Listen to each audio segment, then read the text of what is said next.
നമസ്തേ. ഓം ശ്രീ മാത്രേ നമ. ശ്രീദേവി ജ്യോതിഷ ചാനലിലേക്ക് ഏവർക്കും സ്വാഗതം. വൈകുണ്ഠ ഏകാദശി, അതായത് സ്വർഗവാതിൽ ഏകാദശി, രണ്ടും ഒന്ന് തന്നെയാണ്. വൈകുണ്ഠ ഏകാദശി എന്ന് പറയുന്നതും സ്വർഗവാതിൽ ഏകാദശി എന്ന് പറയുന്നതും ഒരേ ഏകാദശിക്ക് തന്നെയാണ്. ധനുമാസത്തിലെ ശുക്ലപക്ഷ ഏകാദശിയാണ് നമ്മൾ വൈകുണ്ഠ ഏകാദശി എന്ന പേരിലും അതുപോലെ തന്നെ സ്വർഗവാതിൽ ഏകാദശി എന്ന പേരിലും അറിയപ്പെടുന്നത്. ഈ വർഷത്തെ 2025 ജനുവരി 10-ാം തീയതിയാണ് നമ്മൾ സ്വർഗവാതിൽ ഏകാദശിയായിട്ട് ആഘോഷിക്കുന്നത് അല്ലെങ്കിൽ ആചരിക്കുന്നത്. 2025 ജനുവരി 9-ാം തീയതി ദശമി നാളിൽ തന്നെ ഏകാദശി തിഥി തുടങ്ങുന്നത് കൊണ്ട് ദശമി നാളിൽ തന്നെ എല്ലാവരും വളരെ ശ്രദ്ധയോടുകൂടി, കാരണം ഒരു 10 മണിയൊക്കെ ആകുമ്പോഴേക്കും തന്നെ ഏകാദശി തിഥി തുടങ്ങും. പക്ഷെ പുലർച്ചയിൽ തുടങ്ങാത്തത് കൊണ്ടാണ്, അതുമല്ല ഹരിവാസര സമയമൊക്കെ എടുക്കേണ്ടത് കൊണ്ടാണ് 10-ാം തീയതി ശരിക്കും 4:50 മുതൽ വൈകിട്ട് 3:50 വരെയാണ് ഹരിവാസര സമയം. അപ്പൊ ശരിക്കും എല്ലാവരും മനസ്സറിഞ്ഞ് പ്രാർത്ഥിച്ച് ഏകാദശിക്ക് എല്ലാ വ്രതമൊക്കെ എടുത്ത് മനസ്സറിഞ്ഞ് പ്രാർത്ഥിക്കണം. കാരണം അപ്പോഴാണ് ഏകാദശി തിഥി തുടങ്ങുന്നത്. 10-ാം തീയതിയാണ് നമ്മൾ സ്വർഗവാതിൽ ഏകാദശി എന്ന് പറയുമ്പോൾ പോലും ദശമി നാളിൽ മുതൽ നിങ്ങൾ പ്രാർത്ഥനകൾ ചെയ്തുകൊണ്ട് ശരിക്കും മനസ്സറിഞ്ഞ് പ്രാർത്ഥിച്ച് നമുക്ക് ഭഗവാന്റെ എല്ലാ കടാക്ഷങ്ങളും നേടണം. ഏകാദശി എന്ന് പറയുമ്പോൾ തന്നെ മഹാവിഷ്ണുവുമായി ബന്ധപ്പെട്ടാണ് ഏകാദശിയുടെ പ്രാധാന്യം. 14 തിഥികളുള്ളതിൽ 11-ാമത്തെ തിഥിയാണ്. അതായത് വാവ് കഴിഞ്ഞാൽ, കറുത്ത വാവ് കഴിഞ്ഞായാലും വെളുത്ത വാവ് കഴിഞ്ഞായാലും, അതായത് അമാവാസി കഴിഞ്ഞിട്ടുള്ളത് ശുക്ലപക്ഷമാണ്, അതുപോലെ പൗർണമി കഴിഞ്ഞാൽ കൃഷ്ണപക്ഷമാണ്.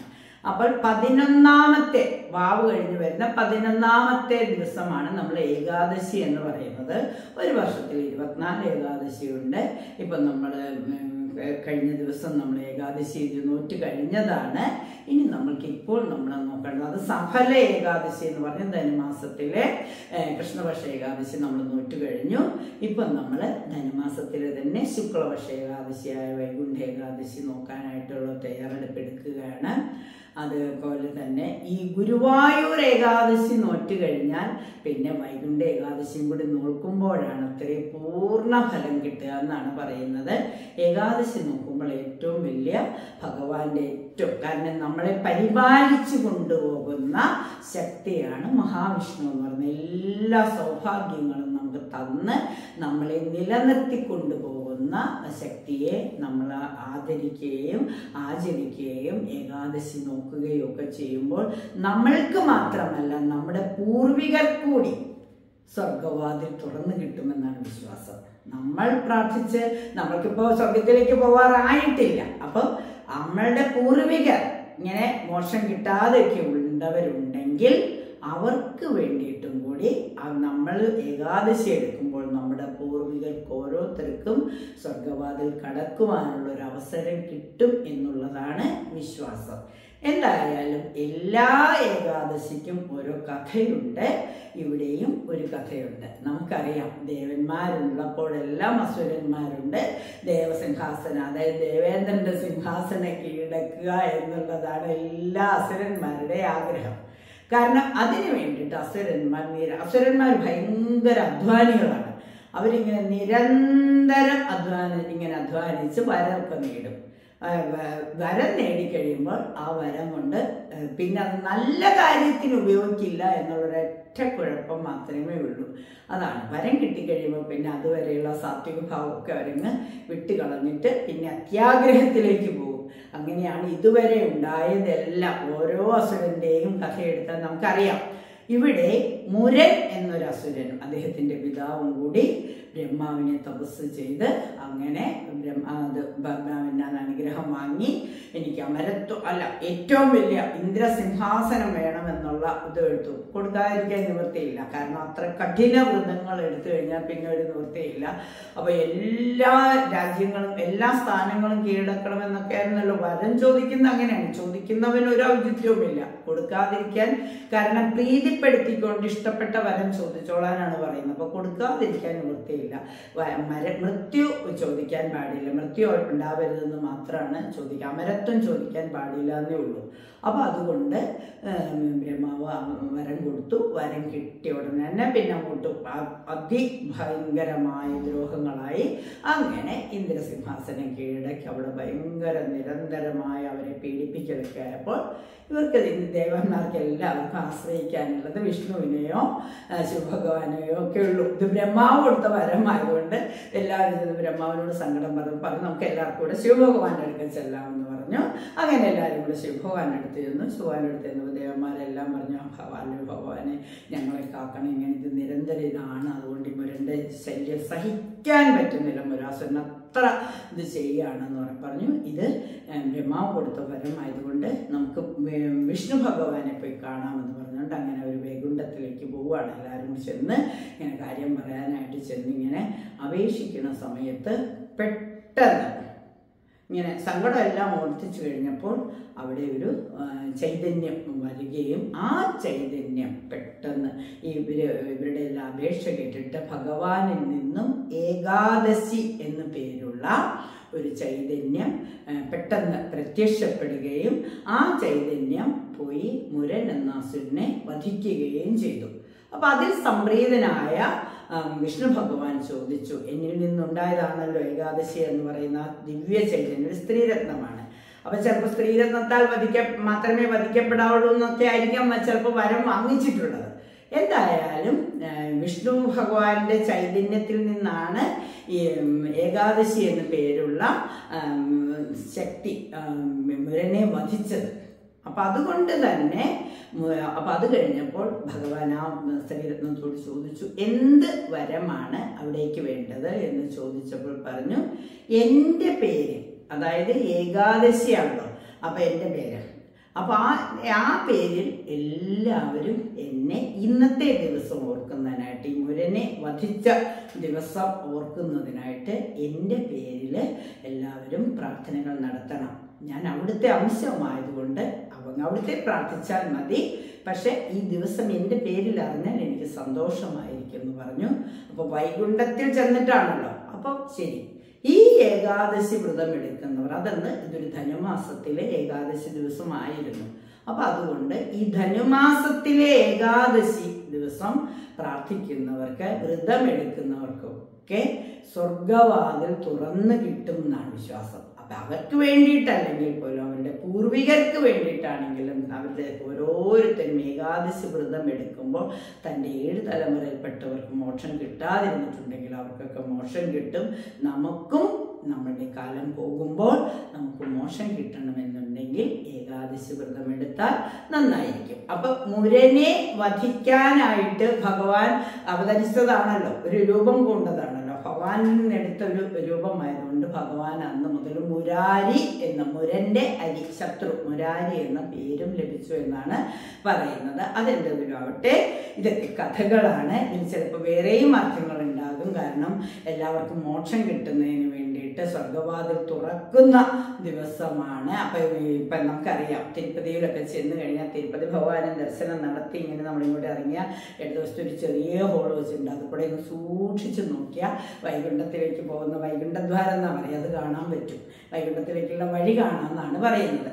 ഇപ്പൊ ഈ ഏകാദശി ദിവസം ഭഗവാന്റെ, മഹാവിഷ്ണുവിന്റെ അവതാരമുള്ള ക്ഷേത്രങ്ങളിലെല്ലാം വളരെ വിശേഷമാണ്. ഗുരുവായൂർ വിശേഷമാണ്, നെല്ലുവായ ഭഗവാന്റെ ക്ഷേത്രത്തില്, മഹാവിഷ്ണു ക്ഷേത്രത്തിൽ വിശേഷമാണ്. അതുപോലെ തന്നെ തിരുവനന്തപുരത്ത് ശ്രീപത്മനാഭസ്വാമി ക്ഷേത്രത്തിൽ അന്ന് പ്രത്യേകം പൂജകളുണ്ട്. അതായത് സ്വർഗവാതിൽ കടക്കണ പോലെ തന്നെ അന്നൊരു അവിടെ അകത്ത് ഭഗവാനൊക്കെ ഉണ്ടല്ലോ, നരസിംഹമൊക്കെ ഉണ്ടല്ലോ. അപ്പൊ അവിടെ ഒരു ചെറിയൊരു വാതിൽ അന്ന് തുറന്ന് ഈ സ്വർഗവാതിൽ കടക്കുന്നതായിട്ട് പോലെയാണ്. അതായത് സാധാരണ ഇപ്പൊ ഗുരുവായൂരൊക്കെ നമുക്ക് കയറിയ വഴി ഒരിക്കലും ഇറങ്ങാൻ പറ്റില്ല. നമ്മള് ഭഗവാന്റെ തിരുമുമ്പിൽ കൂടി കയറിയിട്ട് നമ്മൾ ഈ വടക്കുവശത്തോട് ഇങ്ങനെ ഇറങ്ങി പോരുവാണ് ചെയ്യുന്നത്. അതുപോലെ ഈ ഇത് ഏകാദശി നാളിൽ, ഈ സ്വർഗവാതിൽ ഏകാദശി നാളിൽ ഭഗവാനെ നേരെ പോയിട്ട് നേരെ തന്നെ തിരിച്ചു വരാതെ മറ്റൊരു വാതിലിൽ കൂടി പുറത്തേക്ക് കടന്നാൽ ഒരുപാട് പുണ്യമാണെന്നാണ് പറയുന്നത്. ശരിക്കും നമുക്ക് ഭഗവാൻ സ്വർഗവാതിലുള്ള ഒരു അവകാശം അല്ലെങ്കിൽ ഒരു അനുഗ്രഹം കിട്ടും എന്നുള്ളൊരു വിശ്വാസം കൂടിയുണ്ട്. തിരുവനന്തപുരത്ത് അത് ശ്രീ പത്മനാഭ സ്വാമി ക്ഷേത്രത്തിൽ അങ്ങനെയുണ്ട്. പിന്നെ തമിഴ്നാട്ടിലെ ശ്രീരംഗം ഇതുപോലെയുള്ള ക്ഷേത്രങ്ങളിലൊക്കെ വളരെ വളരെ തിരുപ്പതിയിലൊക്കെ ഒരുപാട് പ്രാധാന്യമുള്ള ദിവസമാണ്. അപ്പൊ എല്ലാവരും ഈ സ്വർഗവാതിൽ ഏകാദശി എടുക്കാനായിട്ട് ശ്രമിക്കണം. 9-ാം തീയതി മുതൽ തന്നെ നിങ്ങൾ വ്രതം തുടങ്ങിക്കോളൂ. പ്രാർത്ഥനകളൊക്കെ നന്നായി ചെയ്തോളൂ. ഈ മഹാവിഷ്ണു എന്ന് പറയുമ്പോൾ തന്നെ നമുക്ക് വിഷ്ണു സഹസ്രനാമം ചൊല്ലാം. അതുപോലെ തന്നെ നമുക്ക് പറ്റുമെങ്കിൽ ഭഗവത്ഗീത വായിക്കാം, നാരായണീയം വായിക്കാം. അതുപോലെ തന്നെ വിഷ്ണു സഹസ്രനാമത്തോടൊപ്പം വിഷ്ണു അഷ്ടോത്തരമാവാം. ഓം നമോ ഭഗവതേ വാസുദേവായ എന്നുള്ള ദ്വാദശാക്ഷര മന്ത്രം വേണമെങ്കിൽ നമുക്ക് ജപിക്കാം. അല്ലെങ്കിൽ ഓം നമോ നാരായണായ എന്നുള്ള അഷ്ടാക്ഷര മന്ത്രം വേണമെങ്കിൽ ഫുൾ ജപിക്കാം. ഹരേ കൃഷ്ണ കൃഷ്ണ കൃഷ്ണ ഹരേ ഹരേ എന്നുള്ളത് ജപിക്കാം. ഏതും കഴിയുന്നതും തുളസിക്ക് പൂജ ചെയ്യുന്നതും വളരെ പ്രാധാന്യമുള്ള ഇതാണ്. കാരണം ഭഗവാൻ വിഷ്ണു എന്ന് പറഞ്ഞാൽ കൃഷ്ണൻ എന്ന് പറയുമ്പോൾ തന്നെ നമുക്കറിയാം തുളസിക്ക് അത്ര മഹാത്മ്യമുണ്ട്. അപ്പം തലേ ദിവസം തന്നെ ഒരു തുളസി നട്ടിട്ട്, കാരണം ഏകാദശി നാൾ നമ്മൾ ഇല നുള്ളു, തുളസി ഇല നുള്ളുകയൊന്നും ചെയ്യില്ല. അപ്പം തലേ ദിവസം തന്നെ അതിന് വേണ്ട ഒരുക്കങ്ങളൊക്കെ ചെയ്തു വെക്കും. തുളസിമയൊക്കെ മേടിച്ച് പറിച്ചൊക്കെ വെച്ച് ഒരു തുളസിയൊക്കെ നട്ടിട്ട് തീർത്ഥമൊക്കെ കൊടുത്ത് തുളസിയെ പൂജിക്കുന്നതും വളരെ സന്തോഷമുള്ള കാര്യമാണ്. ഭഗവാന്റെ പ്രീതിക്ക് തുളസിമാല ചാർത്തുന്ന, തുളസി ഇല സമർപ്പിക്കുന്നതൊക്കെ ഒരുപാട് നല്ലതാണ്. അതുപോലെ തന്നെ ഗീതാ ദിനമായിട്ടാണ്. കാരണം ഗീത നമ്മൾ ഭഗവത്ഗീത പോലെ തന്നെ നമുക്ക് ഭഗവത്ഗീതയുടെ ചെറിയ പുസ്തകങ്ങൾ ദാനം കൊടുക്കുന്നതൊക്കെ വളരെ പ്രാധാന്യമാണ്. വ്യാഴാഴ്ച മുതൽ, അതായത് ശരിക്കും ഭരണിയും കാർത്തികയുമായിട്ടാണ് ഇത് വരുന്നത്. 10-ാം തീയതി ശരിക്കും വെള്ളിയാഴ്ചയാണ്. വെള്ളിയാഴ്ച എല്ലാ ഐശ്വര്യങ്ങളും തരുന്ന മഹാവിഷ്ണു എവിടെയുണ്ടോ അവിടെ എല്ലാം ലക്ഷ്മിയുണ്ട്. അപ്പോൾ ഭഗവാന്റെ കടാക്ഷവും ലക്ഷ്മി ദേവിയുടെ കടാക്ഷവും എല്ലാം കിട്ടുന്നതിന് എല്ലാവരും സ്വർഗവാതിൽ ഏകാദശി എടുക്കാനായിട്ട് ശ്രമിക്കും. വ്യാഴാഴ്ച തന്നെ വ്രതം എടുത്തുകൊണ്ട് വ്യാഴാഴ്ച ഒരു 10 മണിക്ക് മുമ്പേ എന്തെങ്കിലും ലഘുഭക്ഷണമൊക്കെ കഴിച്ചിട്ട് പൂർണ്ണ ഉപവാസം എടുക്കാൻ സാധിക്കുന്നവരെല്ലാം പൂർണ്ണ ഉപവാസം എടുക്കൂ. ഒരു നിവൃത്തിയില്ലെങ്കിൽ പാലും പഴവും ഒക്കെ കഴിച്ചുകൊണ്ട് ചെറിയ ഇതൊക്കെ കഴിക്കും, വെള്ളമൊക്കെ കഴിച്ചുകൊണ്ടാവാം. 4:50 മുതൽ 3:50 വരെ, 10-ാം തീയതി പുലർച്ചെ 4:50 മുതൽ 3:50 വരെയാണ് ഹരിവാസര സമയം. ആ സമയത്ത് ഭഗവാൻ നമ്മുടെയൊക്കെ വീടുകളിൽ ഉണ്ട് എന്നാണ് വിശ്വാസം. അപ്പം ഗുരുവായൂർ ഏകാദശി എടുത്തവർക്കാണെങ്കിൽ ഇതൊക്കെ നല്ല, ഏകാദശി എടുക്കുന്നവർക്കൊക്കെ ഇതിന്റെ പ്രാധാന്യം അറിയാം.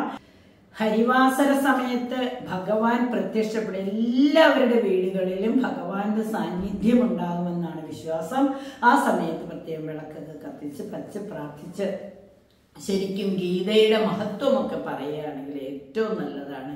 ഭഗവാന്റെ കഥകൾ കുട്ടികളോടൊക്കെ പറഞ്ഞു കൊടുക്കാൻ പറ്റുമെങ്കിലൊക്കെ സത്സംഗങ്ങളൊക്കെ നടത്താൻ പറ്റുന്ന ദിവസമാണ്.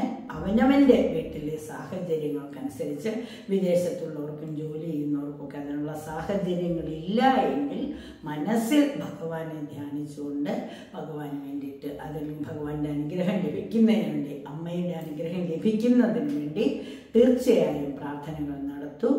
എല്ലാ പ്രാർത്ഥനകൾക്കും ഫലമുണ്ട്. പുതുവർഷത്തിലെ പുതിയ ഏകാദശി, അതും ഏറ്റവും സ്വർഗവാതിൽ തുറക്കുന്ന ആ ഏകാദശി ഒരു മാർഗനിർദ്ദേശമായി തീരട്ടെ. എല്ലാവർക്കും എല്ലാ നന്മകളും പ്രദാനം ചെയ്യുന്ന ഒരു നല്ല ഏകാദശി നോക്കുവാൻ, അത് പരിപൂർണ വ്രതത്തോടെ ഉപവാസത്തോടെ ഉറക്കഴിച്ചിരുന്നുകൊണ്ട് തന്നെ നോക്കുവാൻ കഴിയുന്നവരെല്ലാം അങ്ങനെ ചെയ്യൂ.